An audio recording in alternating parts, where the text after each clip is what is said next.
Personas que no pudieron venir, Señor, que les estés acompañando en esta semana, que podamos tener encuentros bonitos contigo, Señor, en el nombre de Jesús. Amén. Bueno, habíamos visto un poco sobre la segunda venida profetizada en el Antiguo Testamento. Ahora vamos a ver lo que nos habla el Nuevo Testamento de la segunda venida de Cristo. Hay muchos pasajes que los conocemos de memoria. Hay muchos pasajes que igual no los habíamos relacionado tanto antes, que los vamos a relacionar ahora. Bien.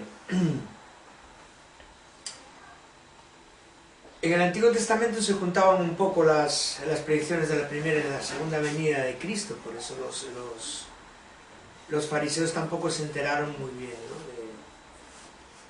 de cuando vino Cristo. Ellos esperaban que fuera de otra manera, porque vemos que las profecías de Daniel, las profecías del Antiguo Testamento, hablan de que el Mesías iba a venir con poder, con fuerza, a ganar, a pelear, a tener la victoria, y eso es lo que ellos estaban esperando. Cuando vino Cristo, en debilidad, entre comillas, vino como hombre a pagar el precio por nuestros pecados.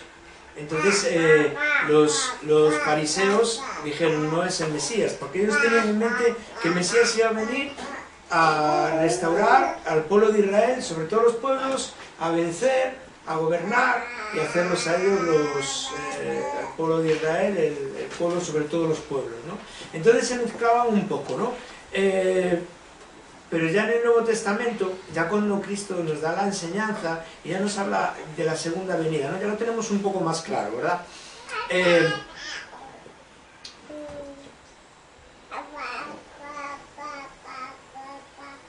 La venida de Cristo por sus santos, bueno, la venida de Cristo por sus santos y con sus santos son dos cosas diferentes, ¿no? Hablábamos de que por sus santos que seremos arrebatados, ¿no?, en las nubes, ¿no? Y luego Cristo vendrá con sus santos, que es lo que vamos a hablar ahora de la segunda venida, o en parte, no nos va a dar tiempo, ¿no? Y este es el acontecimiento que tenemos que tener ahora en cuenta, ¿no? Cuando Cristo viene con sus santos, a ver dónde vamos a estar nosotros, ¿no? Vamos a leerlo. Vamos a leer primero cosas que decía Jesús, ¿no? Dice: porque os digo que desde ahora ya no me veréis hasta que digáis bendito el que viene en el nombre del Señor. ¿Os acordáis que esto es una expresión que hablaba del Mesías, verdad? Era una expresión triunfal de cuando iba a venir, ¿no? Acordaros que cuando toda la gente, él entró, que se entró montado en un borrico. ¿Os acordáis que hablamos del caballo blanco, que era el de los conquistadores y tal? ¿Cómo entró en Jerusalén? En un borrico, ¿verdad?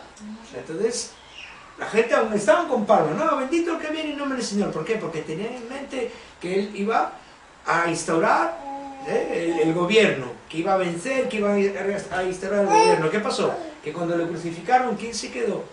De toda esa gente que le decía bendito el que viene en nombre del Señor, Hosana en las alturas, ¿quién quedó? No quedó nadie, ¿verdad? Todos se burlaban de él, o todos, nadie quedó con él, solo quedaron las mujeres y Juan ahí de lejos mirando, pero todas aquellas multitudes que le aclamaban se sintieron como: nos hemos confundido, este no es el Mesías, el Cristo, el conquistador que iba a venir. De hecho, vemos que no vino en un caballo blanco como venían los conquistadores, ¿no? Y como luego nos habla en el Apocalipsis, ¿verdad? Hay dos caballos blancos.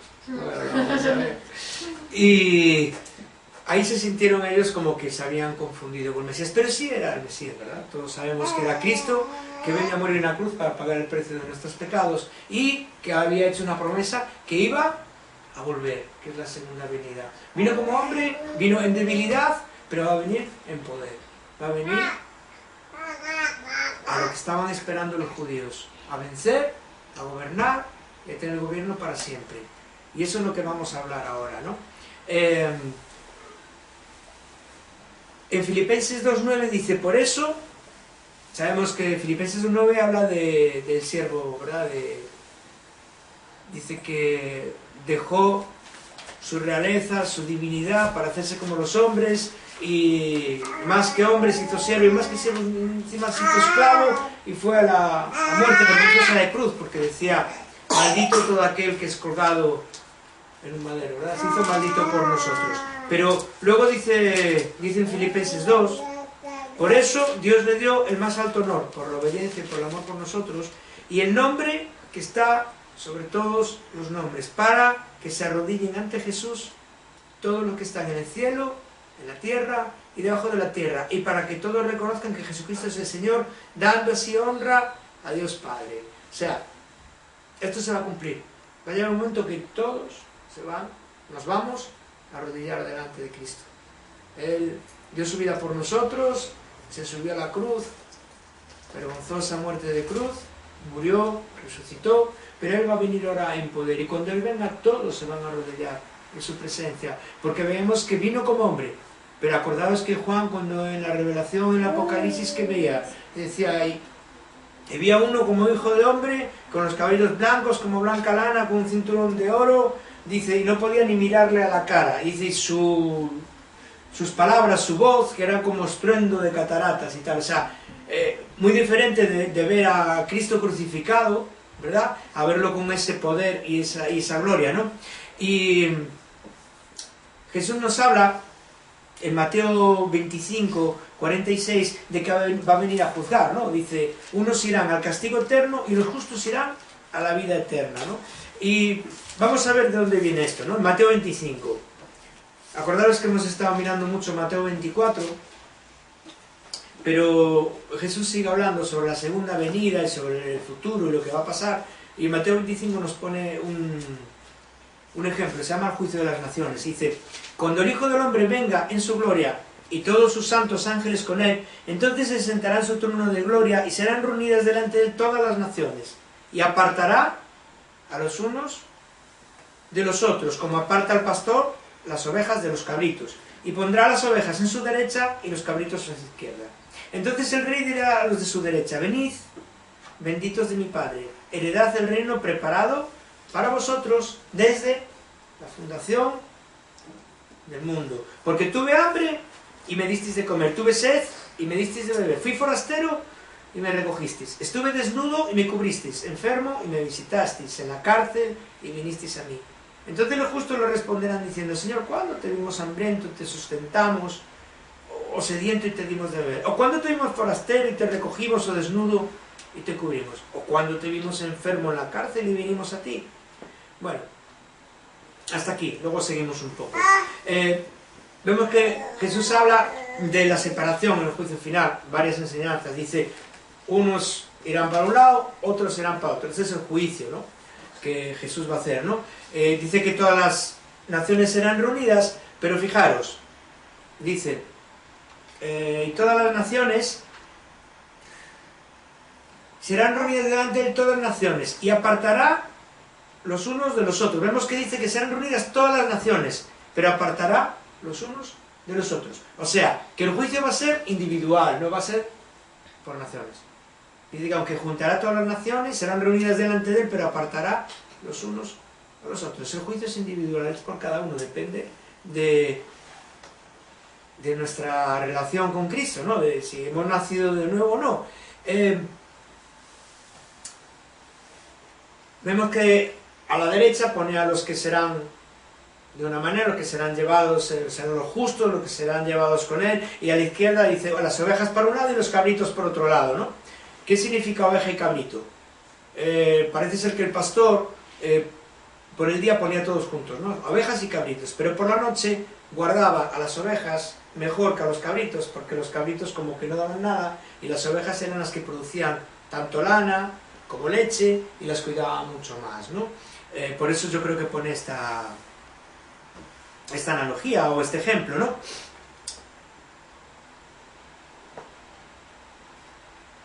Y vamos a ver una cosa, porque aquí vemos, dice, porque tuve hambre y me disteis comer, tuve sed y me disteis de beber, estuve enfermo y me visitasteis, estuve en la cárcel y vinisteis a mí. Entonces la salvación o el juicio, ¿qué va a ser? ¿Por obras? ¿Creéis que va a ser por obras? No. No. Pero aquí parece que sí, ¿verdad? que dice, uy, por obras, pero ¿cómo podemos...? Pero tiene que haber obras también. Tiene que haber obras, exactamente, ¿por qué? Porque hay que Porque demostrar dice lo que que la crees. fe sin obras es muerta, ¿no? Santiago dice que la fe sin obras es muerta, ¿no? También Jesús que decía, por sus frutos los conoceréis. El nacimiento de nuevo, la venida del Espíritu Santo sobre nosotros, produce una transformación y cambia una vida. Por eso dice que somos nuevas personas, porque ya pensamos de manera diferente, sentimos de manera diferente y, por lo tanto, actuamos de manera diferente. Dice, de lo que abunda en el corazón, eso es lo que habla la boca, ¿no? Sabemos que lo que tenemos en nuestro corazón es al final lo que decimos. Pues con la manera de actuar es lo mismo, ¿no? Vemos a gente que igual está en la iglesia y tal y cual y le vemos pero que sus hechos son muy diferentes, no tienen mucho que ver una cosa con la otra, ¿verdad? Y así es como dice Jesús que tenemos que mirar, ¿no? Que por sus frutos se conocerán. Los frutos que produce el Espíritu Santo en nosotros, aparte de obras, produce un carácter como el de Cristo, ¿no? Que era manso, si menso no manso. ¿Pero qué más? Bondad, amor, benignidad. Que son los frutos del Espíritu. frutos del Espíritu Santo. Amor, gozo, paz, paciencia, bondad. Si eso abunda en nosotros, pues entonces eso se va a reflejar en lo que nosotros hacemos, en cómo nosotros vivimos. No decimos que por tener el Espíritu Santo en nosotros seamos librados de pecado, que no pequemos, porque no es así, porque sabemos que tenemos dos naturalezas. La naturaleza dentro de nosotros, la nuestra, con la que hemos nacido, la naturaleza de pecado, ¿no? Como decía Pablo en Romanos 7, dice, quiero hacer el bien, que sé que está bien, pero hay algo en mí que me lleva a pecar. Y dice, ¿qué haré yo con esto? Gracias doy a Cristo Jesús, ¿no? Porque hay una ley en nuestros miembros que nos lleva cautivos a la ley del pecado. Aunque él decía que se deleitaba en la ley de Dios. Yo me deleito en la ley de Dios, pero hay una ley que me lleva cautivo al pecado. Entonces tiene que haber una lucha en nosotros, en todos los cristianos. Porque peleamos con dos naturalezas. El Espíritu Santo entre nosotros, pero nuestra propia naturaleza carnal, que se va a ir cada vez haciendo más pequeña. Decía, el ejemplo que decía Juan el Bautista, es necesario que él crezca y que yo mengue para darle el honor que merece Cristo. Pues en nuestras vidas igual, es necesario que Cristo crezca y que nosotros, que la naturaleza de Cristo en nosotros se haga cada vez más grande y que nuestra naturaleza se haga cada vez más pequeña. ¿Cómo hacemos eso? ¿Os acordáis de los perros? O igual esto lo hablé con mi mujer, ya no me acuerdo, a veces me hago unos líos. Yo creo que sí que lo conté una vez aquí. El blanco y el negro. El blanco y el negro. Que había un hombre que tenía dos perros, uno blanco y uno negro, así, tal y cual, y apostaba siempre, y siempre ganaba. Le dicen, ¿pero por qué sabes cuál va a ganar? Dice, porque al que quiero que pierda no lo doy de comer. Entonces, ¿cómo hacemos para que nuestra naturaleza carnal se vaya muriendo? No darle de comer. ¿Cómo no le damos de comer? Pues no mirando cosas que no tenemos que mirar, no haciendo cosas que no tenemos que hacer. ¿Y cómo hacemos crecer la naturaleza espiritual? ¿Cómo podemos alimentar al Espíritu Santo? Leyendo la Biblia, orando y obedeciendo a Dios. Tan fácil y tan difícil. Muchas veces, ¿verdad? Pero bueno.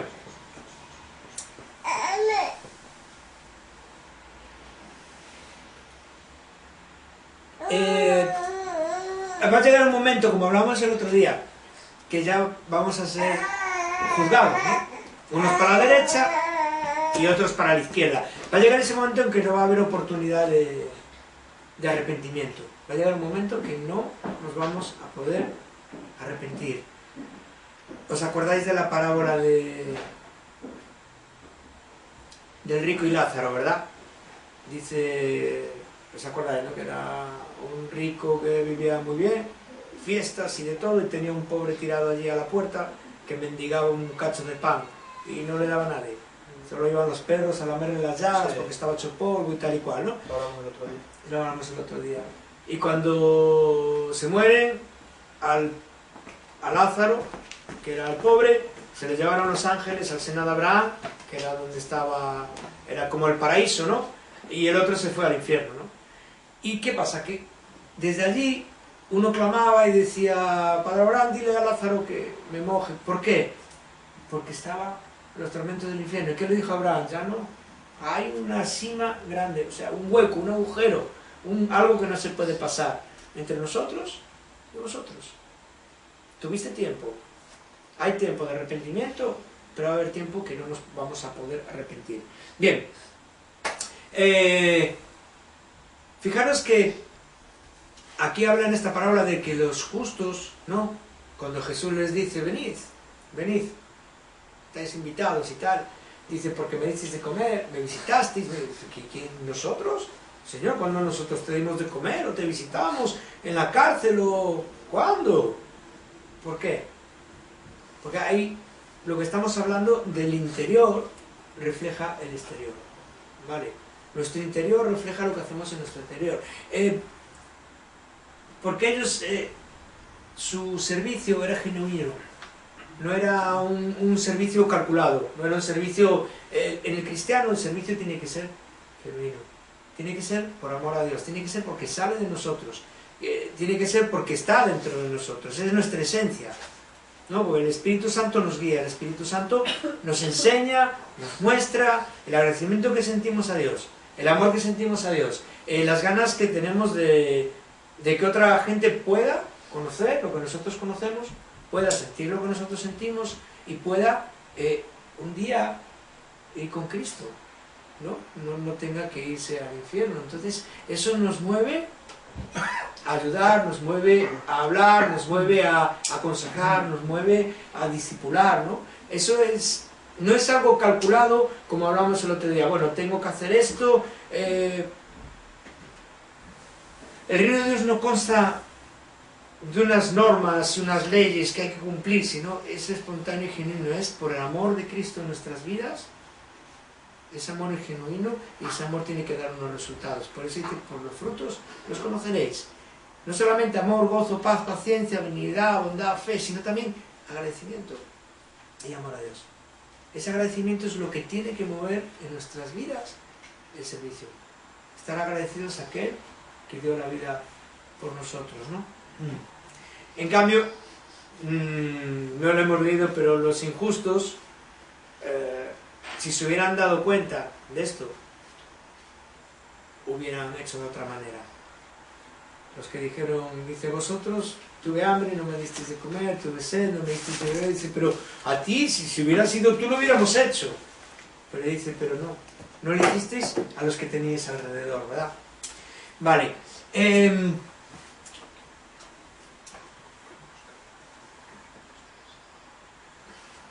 Yo estaba pensando,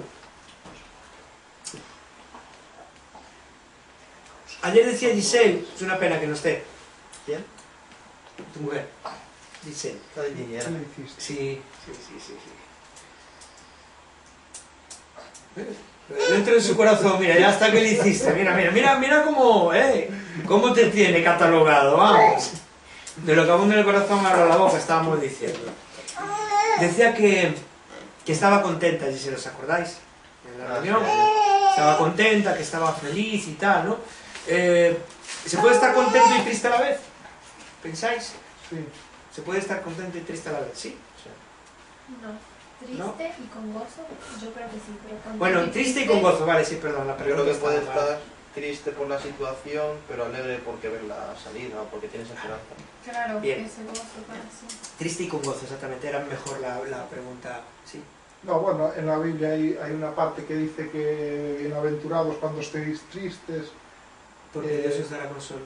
sí, y dice que no es nada comparado con lo que va a venir. El sufrimiento que tenemos que no es nada comparado con lo que va a venir. Es canelilla. Y pone el ejemplo de una mujer cuando está en parto, que el dolor ese no es nada comparado con la alegría cuando ve el hijo. La pena es que nosotros no lo vamos a... Esa historia, ese ejemplo no lo vamos del todo a entender. Las chicas sí. Pues yo estaba triste ayer, muy triste. Hacía mucho tiempo que no estaba tan triste en la reunión. Sí, ¿no? A mí es que se me nota Sí, mucho. te noto, sí. Sí. Estaba muy triste. Mira que yo fui a la reunión muy contento. Tenía muchas ganas, fui muy contento, empecé a alabar a Dios muy contento. Pero luego fue la cosa, ¿no? Y fíjate cómo son las cosas, que muchas veces decimos a alguien que sale a predicar o a dar una palabra o algo, y dice, bueno, pues yo, todas las alabanzas hablan de lo que yo iba a hablar, o iba a predicar esto y vinieron a dar una palabra y era un justo, ¿no? Vemos que el Espíritu Santo muchas veces él habla por medio de varias personas lo que quiere hablar, ¿no? Y yo estaba por la mañana haciendo esto y estaba haciendo esta parábola y me acordaba de la tristeza de ayer, ¿verdad? Hay una tristeza, dice 2 Corintios 7, pues la clase de tristeza que Dios desea que suframos nos aleja del pecado y trae como resultado la salvación. Y no hay que alimentarse de esa clase de tristeza. Pero la tristeza del mundo, a la cual le falta arrepentimiento, resulta en muerte espiritual. Hablamos ayer de que Dios, por medio de Cristo, nos perdona todos los pecados, ¿verdad? Estamos en la Santa Cena y dice, ven, porque es un recuerdo, ¿no?, de lo que Cristo hizo. Ven a tomar la Santa Cena. Pero en 1 Corintios 11 también nos dice, el ejemplo de los corintios, decía Pablo, no estáis haciendo esto, hablando de la Santa Cena, no estáis haciendo esto debidamente, porque estáis haciendo sin amor. Porque lo que estáis haciendo, venís, coméis, os embriagáis, y los que vienen detrás no tienen nada. Entonces, estaba diciendo que estaban haciendo eso mal, porque solo estaban siendo egoístas, no lo estaban haciendo con amor, ¿no? Y está claro que Cristo perdona nuestros pecados, ¿verdad? Pero ¿qué nos hace falta para eso? La sangre de Cristo perdona todos nuestros pecados, pero ¿qué nos hace falta para esto? Arrepentimiento. Podemos estar en una situación de pecado, ¿no? Y bueno, Cristo perdona mis pecados, pues ya está. ¿Y seguir con el mismo pecado? Pregunto. ¿Que si se puede hacer eso? Sí. Sí. Si te arrepentiste de verdad, no. Tú puedes confesar tu pecado y seguir pecando. Sí, a ver, esas son dos cosas diferentes. Ahora me explico. Podemos tener un hábito de pecado, ¿no? Llegamos delante de Dios, sea una reunión, sea por la mañana, tenemos un hábito de pecado. Llegamos delante de Dios y nos avergonzamos. Y decimos, oh, Señor, otra vez he caído en esto, por favor, ayúdame, perdóname, límpiame. Y de verdad estamos arrepentidos, nos ponemos tristes. Al día siguiente volvemos a caer. Dios nos vuelve a limpiar. ¿Sí? Dios nos vuelve a limpiar. Y si seguimos así, al final nos quitará Dios de ese lugar de pecado, nos pondrá en la luz otra vez. ¿Vale? Porque hay hábitos que son persistentes, igual llegan tiempo, pero si en tu corazón hay ese arrepentimiento y hay esa tristeza y hay ese querer cambiar, y luego resulta que la carne te puede porque no estás débil y vuelves a caer y dices, ¡oh, otra vez! Bien, Dios perdona y Dios limpia. Pero otra cosa es, cuando tú estás en pecado y te da, Dios, limpia el Señor, perdóname el pecado, pero no quieres salir de él. Ahí no hay arrepentimiento. Proverbios 23 dice, el que se aparta su oído para no oír la ley, su oración también es abominable delante de Dios. Proverbios 23, 9. El que aparta su oído para no oír la ley, su oración también es abominable. El que encubre sus pecados no prosperará, mas el que los confiesa y se aparta alcanzará misericordia. El que los confiesa y se aparta alcanzará misericordia. Bienaventurado el hombre que siempre teme a Dios, mas el que endurece su corazón caerá en el mal. Salmo 1, la parte que no leemos nunca. No sucede lo mismo como con los malos, son como la paja inútil que esparce el viento. Serán condenados con el día del juicio. Los pecadores no tendrán lugar entre los justos, pues el Señor cuida el sendero de los justos, pero la senda de los malos lleva a la destrucción. Digo esto porque veo personas que no tienen entendimiento, que están en una situación de confrontación con Dios, de rebeldía, y no les ves que haya arrepentimiento, que estén tristes, porque el pecado produce tristeza en un cristiano. Una cosa es que caigas, estés en un hábito y vuelvas a caer, pero siempre produce tristeza hasta que te puedes librar de ello. Yo lo sé, yo he tenido hábitos y estar luchando y luchando y, oh, Señor, ¿y cómo te voy a pedir perdón otra vez? Yo decía, oye Padre, ¿y cómo te voy a pedir perdón otra vez? Digo, sí, parece que me estoy riendo de ti. Pero no, en mi corazón había arrepentimiento, había tristeza, y yo quería salir de ahí, pero no podía, y volvía a caer y tal, hasta que Dios me libró de ese hábito, ¿no? Pero cada vez que pecaba y cada vez que iba delante de Dios, iba avergonzado, iba arrepentido, iba triste, iba sintiéndome que no era digno, ni siquiera de pedir perdón. Esa es una actitud, ¿verdad? Cuando yo no veo esa actitud, cuando veo gente que está en un hábito de pecado, y se ríen, y de repente van y toman las cosas, pues como decía Pablo, decía, tomáis la Santa Cena indignamente. Dice, porque no estáis dando el aprecio que tiene la Santa Cena. No es que la Santa Cena sea algo, es un recuerdo de lo que Cristo dice, pero es bastante serio. Y dice, cuidado, no la toméis indignamente. ¿Cómo es tomarla indignamente? Sin darle el aprecio que tiene. Tienes que pensar qué es lo que estás haciendo, que tu pecado, tu error, tu fallo, donde estás metido, que eso ha recaído sobre Cristo y te lo pagó en la cruz, con su vida, con su sangre, con su sacrificio. Le han escupido, le han pegado, eso es lo que es la Santa Cena, acordarse de que nuestro pecado tuvo un precio de sangre preciosa de Cristo. No, estoy sucio, me voy a la ducha, me lavo y ya está. Mucha gente piensa que es así. El arrepentimiento y el perdón de pecados. He pecado, bueno, es como si fuera la ducha. Me ducho, uy, qué bien. No, tuvo un precio. Y tenemos que ser consecuentes con ello. Tiene que estar en nuestro corazón. Por eso yo cuando veo gente que se ríen de estas cosas, que se burlan, porque se burlan, de verdad yo lo pasé muy mal, porque había gente burlándose, yo veía que se estaban burlando y riéndose y tal, y el pastor predicando de una cosa muy seria, y la gente se riéndose detrás. Y digo, ¿les digo algo? No les digo nada, les digo algo y digo, no les digo nada porque me va a entrar una bulla aquí, qué vergüenza, ¿no? Pero sí, igual tenía que haberlo hecho. Y yo decía, ¿por qué la gente no entiende? ¿Por qué la gente no entiende? Tenemos que clamar a Dios, porque el Espíritu Santo trae convencimiento a muchas personas que hay entre nosotros en la iglesia. Porque el Espíritu Santo es el que convence de pecado, justicia y juicio. Porque hay mucha gente entre nosotros que igual no han nacido de nuevo. Y por mucho que vayan a la iglesia, cuando llegue este juicio, van a estar a la izquierda, no van a estar a la derecha. Y están entre nosotros. Y yo pensaba por la mañana, digo, la gente que se burla, que ves esta burla, sí, ¿no? Pero digo, no son niños, no luchamos contra carne ni sangre, ¿verdad? No luchamos contra las personas.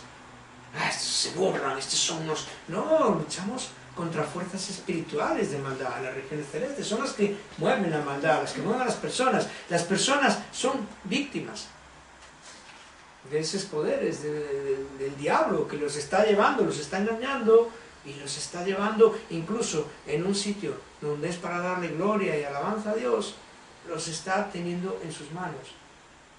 Están en la iglesia, pero están apartados de Dios porque están en rebeldía.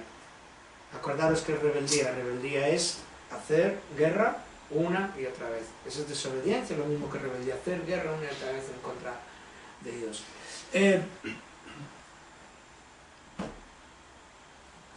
Tenemos que orar mucho, pedirle a Dios mucho, porque traiga su...